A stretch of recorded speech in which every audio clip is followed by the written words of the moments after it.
Mega Millions reaches over $300 million, what would you do with that money? The 2010 census reports that a new ethnicity is the second largest in America.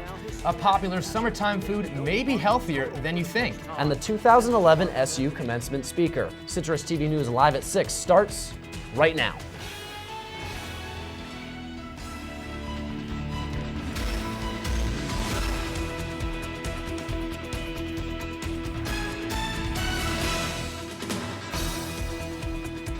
Hello and welcome to Citrus TV News Live at 6. I'm Perry Russum. And I'm Clay Lepard. It's Friday. The 2011 SU commencement speaker has been announced, and people seem a bit confused. It's our top story tonight.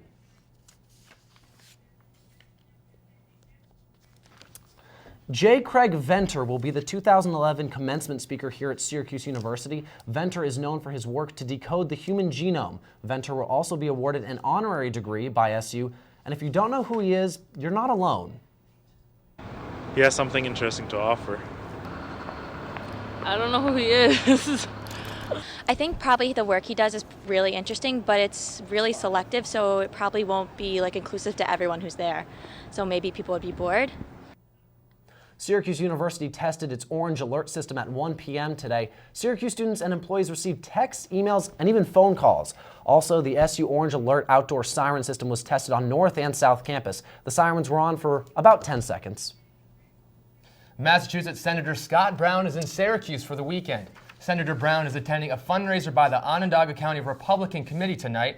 Senator Brown will be at the Shine bookstore at 1 p.m. tomorrow to sign copies of his book, Against All Odds, My Life of Hardship, Fast Breaks, and Second Chances.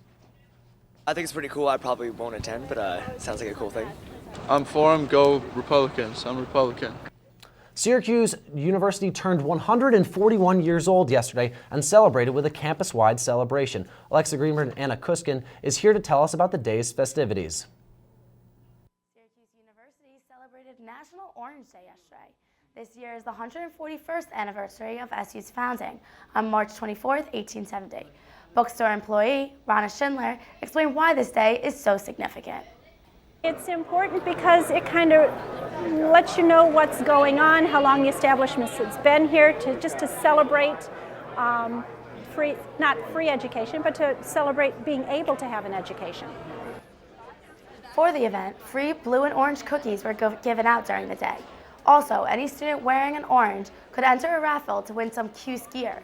The bookstore was also featuring a promotion where students could receive 10 to 60% off items in the bookstore.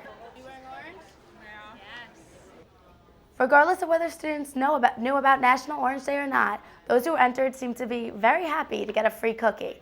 Anna Kuskin attended last night's event, and she joins us now live in the newsroom. Anna? Hi, Alexa. Students, faculty, alumni, and locals gathered last night in Goldstein Auditorium for food, fun, and festivities. This is the second year the carnival has taken place for National Orange Day. In the past, what we've done is we've done it just like in the atrium during the day, just kind of tabling, doing the cake and all the food during the day. As of last year, we started helping with this carnival thing as well, since this is just the second year doing it. There were plenty of contests, food, and even some performances during the night's celebration. Attendees, including a wide variety of college students and children, enjoyed the games and activities. The family-friendly atmosphere was the perfect place for alumni like Hope Bednarski to bring their young children. My family today, I came last year. I think I heard about it through email, the alumni email, and we look forward to coming again this year after we came last year. The main attraction last night seemed to be the free food, but I definitely took advantage of the opportunity to get a caricature of myself. It was a great time had by all. Back to you, Perry and Clay. 340 pink slips have been sent out to Syracuse City School District employees. The job cuts are part of an effort to reduce the budget. Syracuse City Deputy Superintendent Jaime Alacia says 584 cuts must be made. Of the 584 cuts, 155 vacancies remain unfilled, retirements and resignations. 89 jobs will still be cut. The Syracuse City School District is deciding which positions directly will be affected. New York State Senate Majority Leader Dean Skello says $250 million will be restored in schools in the upcoming New York State budget. Governor Andrew Cuomo's initial budget cut $1.5 billion from the New York schools. Skelos came out of a closed-door meeting between top state legislators and Governor Cuomo, confident that the budget will be passed in the next couple of days before the deadline. The Mega Millions lottery is now over $300 million. That's $300 million. The draw for the $312 million jackpot is tonight, and it's the 6th largest jackpot in Mega Millions history. The largest jackpot was $390 million back in 2007, which begs the question, what would you do with that amount of money? I'd pay off like school, I'd buy a house, I'd buy a car. I don't know, I would buy my friends a ton of stuff. If I won $300 million, I'd pay off this tuition, buy a big house, plenty of cars, and pay for my son to go to school also. Pay for college. Pay for college, get a house, get a car. I would keep like a quarter of it and then donate the rest.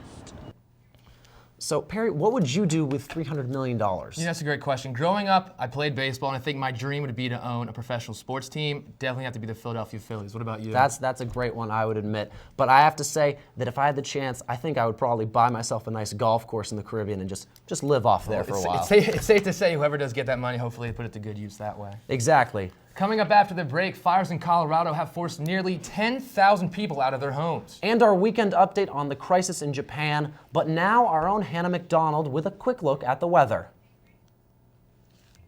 Today's sunshine was greatly welcomed here on campus, but that cold weather just won't seem to go away. I'll tell you what we can expect for the weekend coming up after the break. We've got more election coverage as the U.S. Senate saw seats change parties, much like the House. Alexa Greenberg has more on the results from last night. Alexa? The Democrats will keep the majority in the Senate by a slim margin despite Republican gains last night. The outcome of the races out west has yet to be determined, including those in Alaska, Colorado, and Washington.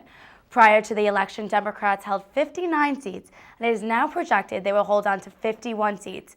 In all, Republicans picked up 6 Democratic seats in the Senate majority. Senate Majority Leader Harry Reid held on to a seat in Nevada and is urging Republicans and Democrats to find common ground. All of us who are going to be in the Senate have to work together. That's the message from the American people. We must work together. And I am looking forward to that. I have a good relationship with Mitch McConnell, my Republican counterpart. I've known John Boehner for many years. And I think this is a time we need to set aside our speeches and start rolling up our sleeves and have a little sweat on our brow. A couple of Senate seats are still undecided right now, as Washington and Alaska are still too close to call. In Washington, Patty Murray is in dead heat with challenger Dino Rossi. Patty Murray, the incumbent Democrat, holds a 14,000 vote lead. Both Murray and Republican Dino Rossi have 50% of the vote, with 65% of presence reported in. Alaska has an odd look to it, with 3 candidates running. Incumbent Senator Lisa Murkowski, who lost the Republican primary, is the leading candidate by writing with vote-in 41% of the votes. The Republican candidate Joe Miller is second with 34% of the votes, and Democratic candidate Scott McAdams is in third with 24% of the vote.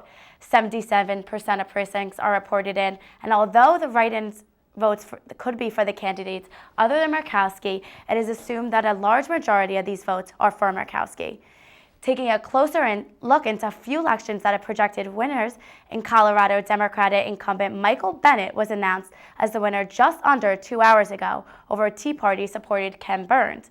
It was a close race with Senator Bennet by winning more than 50,000 votes over a mere 1% of the vote. Late last night in Pennsylvania, usually a Democratic state elected Republican Pat Tomei over a Democrat Joe Sesek to take Arlen Specter's Senate seat and one of the nation's hotly contested races.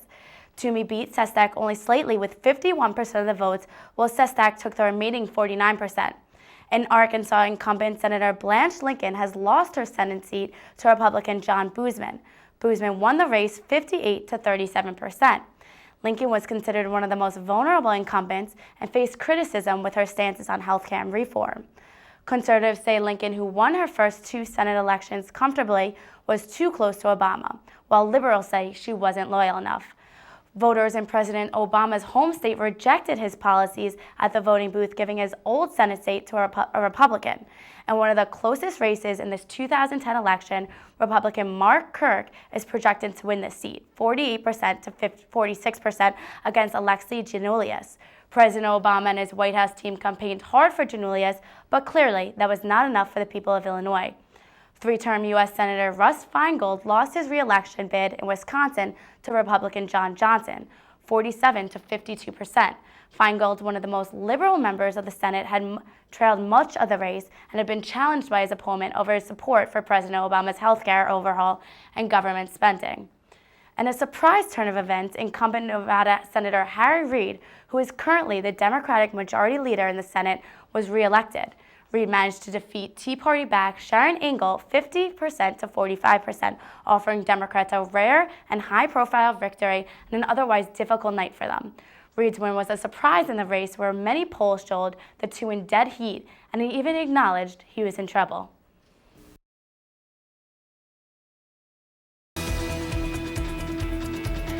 Hello and welcome to Citrus TV News Live at 6. I'm Paige Weston. And I'm Marissa Perlman. A bomb found Friday in a UPS cargo plane threatened the United States northeastern seaboard. That's our top story tonight. A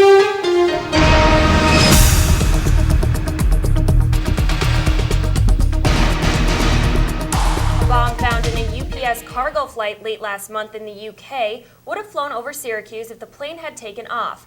According to Scotland Yard, the cargo plane's course planned to take it over the northeast as it flew from the UK to Philadelphia.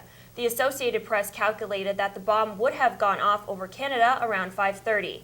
Other calculations had the bomb detonating around 6:30, putting the plane over Pennsylvania. During this period of time between these approximations, the plane's course may have taken it directly over Syracuse. The bomb was disguised as a printer cartridge packed inside a computer printer. American and British authorities believe the explosion would have been in midair and show a new tactic used by terrorists to exploit the air cargo system.